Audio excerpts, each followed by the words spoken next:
Et maintenant, nous allons parler de l'histoire de la fondation de Rome. Romulus et Rémus, c'est la légende, le mythe. Les historiens, eux, nous racontent une autre histoire à partir, bien évidemment, des sources archéologiques. Alors, Rome, bien évidemment, c'est en Italie. Voici comment est peuplée l'Italie dans l'Antiquité. Ici, vous avez Rome et les Romains. Et ici, vous avez ce peuple, les Étrusques. Alors, ce peuple, il a une importance considérable dans l'histoire de la construction de Rome, puisque progressivement, et on va le voir, ce peuple étrusque va dominer toute l'Italie et donc être à l'origine de ce qu'on appelle la cité de Rome. Alors, on revient un petit peu en arrière. Ça, c'est le site de Rome.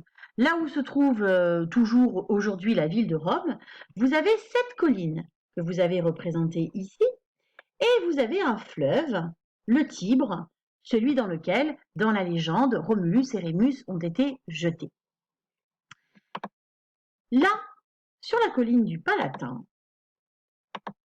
à peu près vers l'an 1000 avant Jésus-Christ, on trouve des traces de cabanes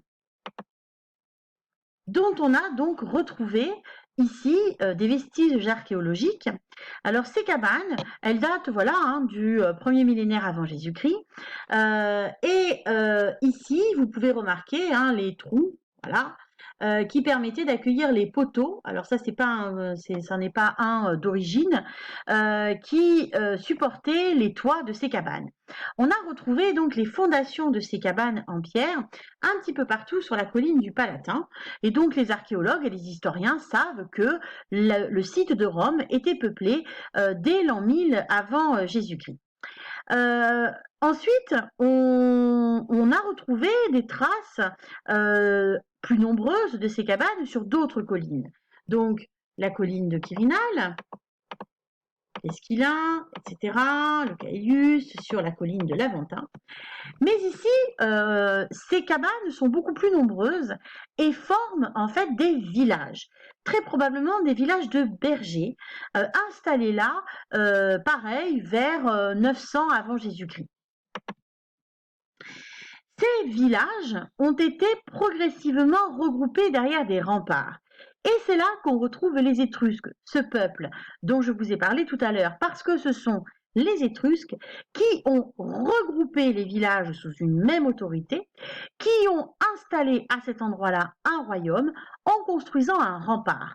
Donc, ce que vous avez ici, c'est ce que vous avez là sur la photographie. Ici, vous avez donc le mur, les remparts de la Rome antique. Alors ce mur, il existe toujours. Alors il n'est pas conservé en entier, mais quand on va à Rome, on peut encore en voir des parties de ce mur. Ce mur, il a été construit par les Étrusques. Ce sont ces Étrusques qui ont regroupé tous les villages qui se trouvaient sur les collines de Rome à l'intérieur de ces remparts. Ils se sont inspirés de ce qui s'est passé chez les Grecs et ils ont construit en fait une cité. Une cité, c'est-à-dire une ville entourée par des remparts, tout simplement.